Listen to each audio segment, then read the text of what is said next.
লাগাতার বৃষ্টির জেরে ক্রমশ জলস্তর বৃদ্ধি পাচ্ছে তিস্তার। মেখলিগঞ্জ থেকে বাংলাদেশ পর্যন্ত এলাকায় তিস্তা নদীতে লাল সতর্কতা জারি করা হয়েছে। হলুদ সতর্কতা জারি করা হয়েছে দোমোহনী থেকে বাংলাদেশ পর্যন্ত এলাকার জলঢাকা নদীতে। ফুলে ফেপে উঠছে তিস্তা। তিস্তা, জলঢাকা, করলা নদী সহ জল বাড়ছে জেলার অন্যান্য নদীগুলোতে। তিস্তা নদী সংলগ্ন ময়নাগুড়ি ব্লকে বেশ কিছু এলাকা জল ঢুকে যাওয়ায় জলমগ্ন হয়ে রয়েছে। ফলে চিন্তার শেষ নেই নদী পাড়ের বাসিন্দাদের।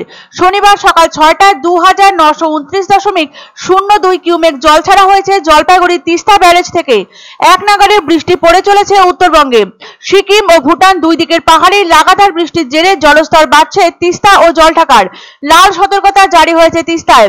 জলঢাকায় জারি হয়েছে হলুদ সতর্কতা। শুক্রবার রাত থেকে শনিবার সকাল পর্যন্ত 154.10 মিলিমিটার বৃষ্টি হয়েছে জলপাইগুড়ি জেলায়। মালবাজারে বৃষ্টিপাত হয়েছে 165.90 মিলিমিটার। আলিপুরদুয়ারে বৃষ্টিপাত হয়েছে 120.60 মিলিমিটার। এছাড়া ময়নাগুড়ি ও শিলিগুড়িতে যথাক্রমে 157 মিলিমিটার ও 49.80 মিলিমিটার বৃষ্টিপাত হয়েছে। এখনো পর্যন্ত অঝোর বর্ষণ জারি জলপাইগুড়ি জেলায়। কদমতলা, পান্ডাপাড়া, মহামায়াপাড়া, সারদাপল্লীর এলাকা জলমগ্ন হয়ে রয়েছে। শুক্রবার রাত থেকেই মুষলধারায় বৃষ্টি শুরু হয়েছে জেলায়। সমতলের পাশাপাশি সিকিম, ভুটান পাহাড়ের বৃষ্টি দুশ্চিন্তা বাড়াচ্ছে জলপাইগুড়ির নদী সংলগ্ন এলাকার বাসিন্দাদের। তিস্তা ব্যারেজ থেকে দফায় দফায় জল ছাড়ায় জলস্তর ক্রমশই বৃদ্ধিপ্রাপ্ত হচ্ছে তিস্তার। আলিপুর আবহাওয়া দপ্তরের পূর্বাভাসে বলা হয়েছে, শুক্রবার থেকে সোমবার পর্যন্ত ভারী বৃষ্টি জারি থাকবে উত্তরের জেলাগুলিতে। ভারী থেকে অতি ভারী বৃষ্টির পূর্বাভাস রয়েছে দার্জিলিং, কালিম্পং, আলিপুরদুয়ার, কোচবিহার এবং জলপাইগুড়িতে।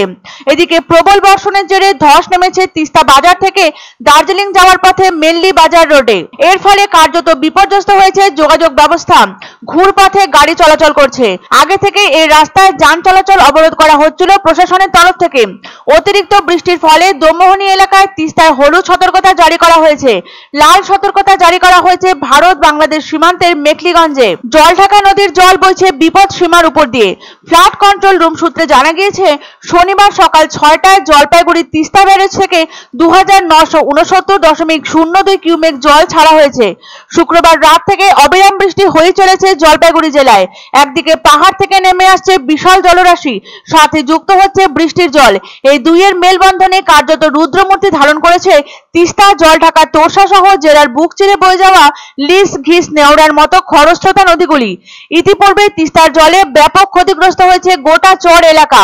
বহু কৃষকের বাদাম ভেসে চলে যায়। বহু জায়গায় লঙ্কা ক্ষেত জলে ডুবে যায়। প্রতি বছরই বর্ষার আগমনে অত্যন্ত তটস্থ থাকেন নদীপাড় এলাকার বাসিন্দারা, কারণ এর আগেও তিস্তার বিপর্যয়ে ব্যাপক ক্ষয়ক্ষতি সাধিত হয়েছিল তাদের।